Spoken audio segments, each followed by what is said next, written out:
ETF index mutual funds నేర్చుకుని stock మార్కెట్లో రాణించాలనుకుంటున్నారా? వెంటనే ఈ నెంబర్కి కాల్ చేయండి.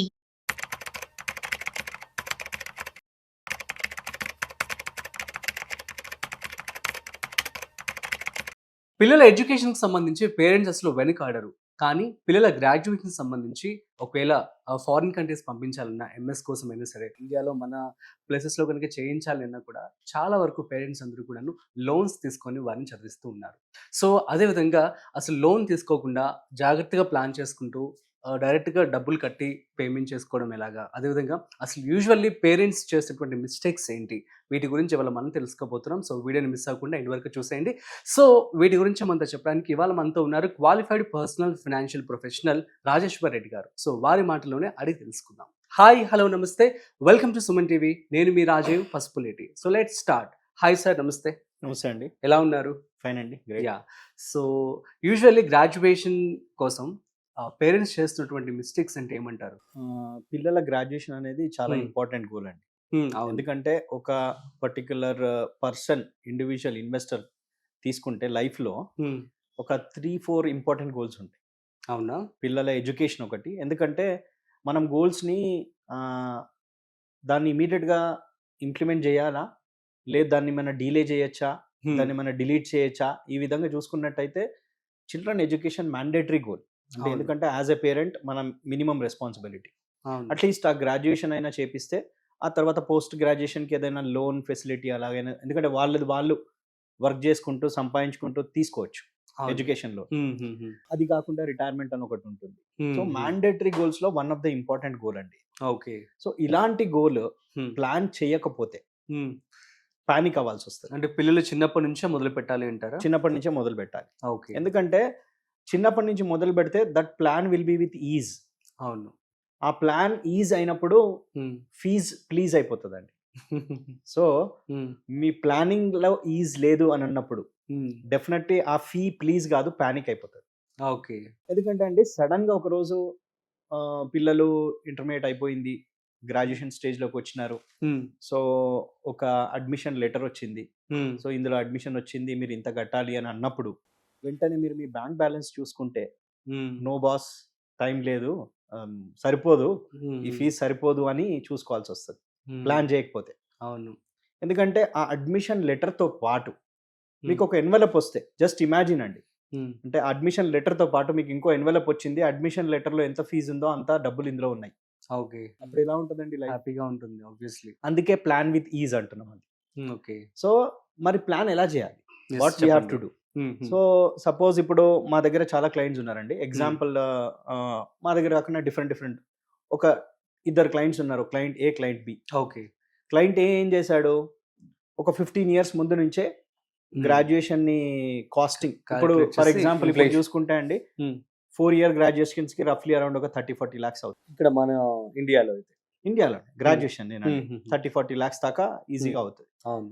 సో 30-40 లాక్స్‌కి ప్రిపేర్ అయినప్పుడు దాన్ని మైండ్‌లో పెట్టుకొని ఒక 15 ఇయర్స్ ముందు నుంచే స్టార్ట్ చేశాడు అనుకుందాం. మేబీ రఫ్లీ అరౌండ్ ఒక 7,000 ఎస్ఐపితో అయిపోతుందండి. Mutual fund SIP at the rate of 12%. హ్మ్.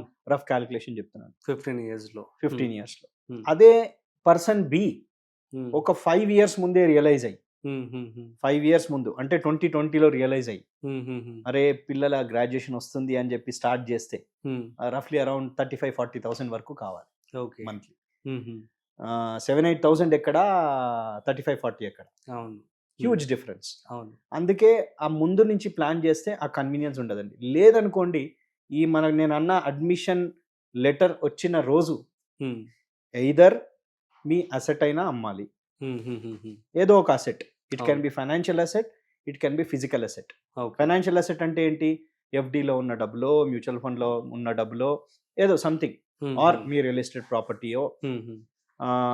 ఇవన్నీ అమ్మి మీరు ఆ ఎడ్యుకేషన్ ఆ అడ్మిషన్ ఇప్పియాల్సి వస్తుంది. ఓకే. సరే మీ దగ్గర అసెట్ లేదు, ఇంకో ఆప్షన్ ఏముంది? లోన్కి వెళ్ళడం. హ్మ్. లోన్కి వెళ్ళి చదివిపియాలి. అవును. సో మీరు ప్లాన్ చేయకపోతే జరుగుతుంది, ఎడ్యుకేషన్ అనేది జరుగుతుంది, కానీ కాబట్టి లోన్ అనేది అగైన్ ఒక బర్డెన్ అయిపోతుంది. అసెట్ అయినా అమ్మాలి, లోన్కైనా వెళ్ళాలి. హ్మ్. హ్మ్. సో ఈ 15 ఇయర్స్ ముందే ప్లాన్ చేస్తే ఇది చాలా మంచిది. హ్మ్. హ్మ్. మరి నేను ప్లాన్ చేస్తే మంచిదని చెప్తున్నాను, హ్మ్. హ్మ్. మరి ప్రాబ్లం ఎక్కడ వస్తుంది? So what are those mistakes? Okay. And ఇంకొక విషయం, yeah. సో చాలా బ్యాంక్స్ కూడా ఎడ్యుకేషన్ లోన్ అని చెప్పి కొంచెం తక్కువ వడ్డీకి ఇవ్వడం జరుగుతుంది. ఎడ్యుకేషన్ లోన్ అనేది మనకి ఏంటంటే అండి గ్రాడ్యుయేషన్తో అయిపోదు. సో గ్రాడ్యుయేషన్ అనేది మినిమంగా మనము యాజ్ ఎ పేరెంట్ మనము దానికి ప్రిపేర్ అయ్యి దానికి రెడీ చేసి ప్రాబబ్లీ పోస్ట్ గ్రాడ్యుయేషన్గా ఆ ఆప్షన్ యూజ్ చేసుకోవచ్చు. ఓకే. ఎందుకంటే గ్రాడ్యుయేషన్లోనే ఎడ్యుకేషన్ లోన్ పర్పస్ ఏంటి, యాక్చువల్గా ఆ పర్టికులర్ తీసుకున్న పర్సన్ ఎవరైతే ఆ స్టూడెంట్ ఉన్నాడో ఆయన ఎడ్యుకేషన్ లోన్ యూజ్ చేసుకొని చదివి ఆయన డబ్బులతో కట్టాల్సిన పరిస్థితిని మనం యాక్చువల్గా డీల్ చేయాలి. అవును. కానీ ఇక్కడ ఏమవుతుంది, పేరెంట్సే మళ్ళీ కట్టడంలో దాని అర్థం లేదు. There is no point in that. Okay. అట్లా కట్టేది ఉంటే ముందే ప్లాన్ చేసుకొని ఆ కార్పస్ క్రియేట్ చేయాలి. సో ఎడ్యుకేషన్ లోన్ అనేది okay, we can use it, కానీ పీజీకి యూజ్ చేయడం కరెక్ట్. గ్రాడ్యుయేషన్కి మనము as a parent we have to plan. So ఇదంతా బాగానే ఉంది, మరి ఎందుకు ప్లాన్ కావట్లేదు అని అంటే some mistakes I will tell అండి. చెప్పండి. ప్లాన్ చేయరు, నేను అన్నట్టు ఈ ప్లానింగ్ లోకి వెళ్ళదు అప్పటికే. ఓకే. టైంకి ఇది వచ్చినప్పుడు ఏమవుతుంది అని అంటే పీపీఎఫ్ లో నుంచో, ఎందుకంటే పీపీఎఫ్ ఏంటి, పబ్లిక్ ప్రావిడెంట్ ఆర్ ఈపీఎఫ్ ఇవి ఉన్నాయి కదా కొన్ని, అంటే ఆటోమేటిక్ గా వాళ్ళ శాలరీ నుంచి కట్ అయ్యి అక్కడ అక్యుములేషన్ అవుతున్నాయి, దాని నుంచి డబ్బులు తీసేస్తారు. ఉంది కదా అని. దాని పర్పస్ ఏంటి, ఈపీఎఫ్ పీపీఎఫ్ వీటిని రిటైర్మెంట్ కి యూజ్ చేసుకోవాలండి. అవును. ఎందుకంటే అందులో ఇచ్చే ఇంట్రెస్ట్ రేట్ చాలా తక్కువ. ఎంత వస్తుంది, 7 or 7.2 ఆ రేంజ్ లో ఉంటుందండి. ఎడ్యుకేషన్ ఇన్ఫ్లేషన్ ఎంత పెరుగుతుంది, ఇప్పుడు స్కూల్ పిల్లలకి లాక్స్ లో ఉంటుంది, మినిమం 9% వేసుకోవచ్చండి ఎడ్యుకేషన్ ఇన్ఫ్లేషన్. ఇదేమో 7% తో పెరుగుతుంది. అంటే మనం స్టార్ట్ చేసినప్పటి నుంచి ఈపీఎఫ్లు పీపీఎఫ్లు ఇవన్నీ తీసుకుంటే 7% పెరుగుతున్నాయి. అంటే ఎంతవరకు కరెక్ట్, ఒక గోల్ ఏమో 9% తో పెరుగుతుంది, ఇంకో గోల్ ఇంకో ఇన్వెస్ట్మెంట్ రిటర్న్ 7% తో పెరుగుతుంది. ఈ రెండింటిని మ్యాచ్ చేయడంలో దేర్ ఇస్ ఎ గ్యాప్. అవును. అందుకని ఈపీఎఫ్ పీపీఎఫ్ ని మీరు చిల్డ్రన్ ఎడ్యుకేషన్ కోసం ఉంది అని చెప్పి యూజ్ చేయొద్దు. ఎందుకంటే ఒక గోల్ ని అచీవ్ అవ్వడానికి ఇంకొక గోల్ ని మనం బ్రేక్ చేస్తున్నట్టు. ఓకే. ఏ గోల్ ని, చిల్డ్రన్ ఎడ్యుకేషన్ అచీవ్ కావడానికి రిటైర్మెంట్ ని బ్రేక్ చేస్తున్నట్టు. So that is one of the mistake. Second mistake అంటే దానికి ఎక్కువ ఇంపార్టెన్స్ ఇవ్వడం. ఫస్ట్ నేను మిస్టేక్ ఏం చెప్పాను, ప్లానింగ్ చేయట్లేదని చెప్పాను. ఇంకొంతమంది ఏం చేస్తారంటే ఇంకా వీళ్ళకున్న లైఫ్ లో మొత్తం చిల్డ్రన్ ఎడ్యుకేషన్ ఒకటే గోల్, వేరే ఏ గోల్స్ కి అసలు ఇంపార్టెన్స్ ఇవ్వరు. రిటైర్మెంట్ కి ఇవ్వరు, హౌస్ కి ఇవ్వరు, దేనికి ఇవ్వరు, ఓన్లీ ఎడ్యుకేషన్ కి ఇస్తారు. That is also wrong. అవును. ఎందుకంటే లైఫ్ లో ఎవ్రీథింగ్ ఈజ్ ఇంపార్టెంట్. ఇక్కడ గ్రాడ్యుయేషన్ పిల్లలు చదువుకుంటే చాలు, మనం చదువుకోలేదు, పిల్లలకి చదువు ఇవ్వాలి అని చెప్పి ఆ కాన్సెప్ట్ తో వెళ్ళే వాళ్ళు ఉన్నారు. దానివల్ల ఏమవుతుందంటే ఫ్యూచర్ లో వీళ్ళ రిటైర్మెంట్ కి ప్రాబ్లం. మనకు డబ్బులు ఉన్న రోజే సరిపోవట్లేదంటే డబ్బులు లేని రోజు రిటైర్మెంట్ కి చాలా ఇబ్బంది అవుతుంది. సో ఒకటే గోల్ కి హై ఇంపార్టెన్స్ కూడా ఇవ్వద్దు. That is one of the other mistake. Okay. తర్వాత ఇన్ఫ్లేషన్ ఇగ్నోర్ చేస్తుంటారండి కొంతమంది. అవును. జస్ట్ రఫ్ గా ప్రిడిక్ట్ చేసేస్తారు, ఈ రోజు ఒక 20 లక్షలు అవుతుంది అని అంటే అప్పటికో 25 లక్షలు అవుతుంది అని అనుకుంటారు. లేదు, ఎడ్యుకేషన్ ఇన్ఫ్లేషన్ అనేది నేను ఇంతకుముందు చెప్పినట్టు 9% తో పెరుగుతుంది. సో 9% తో పెరుగుతున్నప్పుడు మనం దాన్ని ఎగ్జాక్ట్ క్యాలిక్యులేషన్ చేసి ప్లాన్ చేయాలి. That planning is very very important. అవును. ఇంకొకటి అంటే సింపుల్ మ్యాథ్ అండి. ఇక్కడ ఏమవుతుంది అని అంటే ఈ క్యాలిక్యులేషన్, ప్లానింగ్ చేయకపోవడము, వీటన్నిటి వల్ల మనం డబ్బులు ఎక్కువ ఇన్వెస్ట్ చేయాల్సి వస్తుంది. నేను ఇంతకుముందు చెప్పినట్టు 5 years ముందు ప్లాన్ చేసిన వాళ్ళు ఎంత 35,000 చేయాల్సి వస్తుంది. అదే 15 years ముందు ప్లాన్ చేసిన వాళ్ళు 7,000తో అయిపోతుంది. అవును. మరి ఈ 7,000తో అయిపోతుంది అని అన్నాం కదా, మరి అది ఎక్కడ పెట్టాలి? ఇప్పుడు నెక్స్ట్ పాయింట్, ఏ ఇన్స్ట్రుమెంట్స్ లో పెట్టాలి? సరే ప్లానింగ్ అయిపోయింది, ముందు అర్లీ చేస్తున్నాము, మిస్టేక్స్ కాకుండా చూసుకుంటున్నాము, ఇదంతా ఫైన్. ఎక్కడ పెట్టాలనే దగ్గర కూడా కొంతమంది మిస్టేక్ చేస్తారు. ఎన్ని సంవత్సరాలు ఇన్వెస్ట్ చేయాలి? ఇప్పుడు ఒక ఇన్సూరెన్స్ ప్లాన్స్ అమ్మే వాళ్ళు వచ్చి చైల్డ్ ఎడ్యుకేషన్ ప్లాన్ అని పేరు పెట్టి ఒక పాలసీ ఇస్తారండి. ఆ పాలసీ తీసుకొని దీంతో నా పిల్లల ఎడ్యుకేషన్ అంతా అయిపోయిందని అనుకుంటారు. ఎంత అమౌంట్ వస్తుంది, ఎంత కావాలి, ఈ క్యాలిక్యులేషన్స్ ఏముండవు.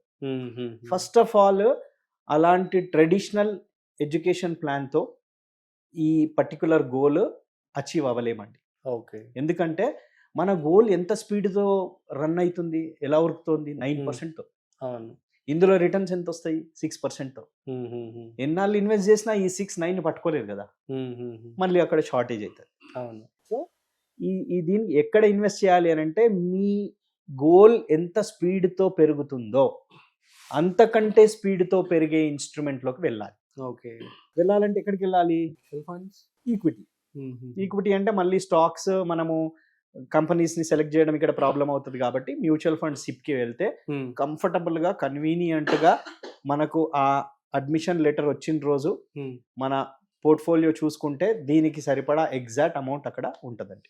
ఓకే. సో ఇలాంటి మిస్టేక్స్ చేయకుండా కొంచెం ఎర్లీగా ప్లాన్ చేసుకొని అన్ని గోల్స్కి ఇంపార్టెన్స్ ఇస్తూ అందులో ఒక important goal child education plan అని చేసుకుంటూ వెళ్తే డెఫినెట్గా ఆ కార్పస్ని ఆ టైంకి మనకు రీచ్ అయ్యే ఛాన్సెస్ ఉంటాయి. Super sir. So thank you so much. It means a lot. And మనందరికీ కూడా అర్థమని చెప్పి అనుకుంటున్నాను. సో మీలో కనుక ఎవరికైనా డౌట్స్ కనుక ఉన్నట్లయితే ప్లీజ్ కామెంట్ చేయండి, మేము రిప్లై ఇస్తాము.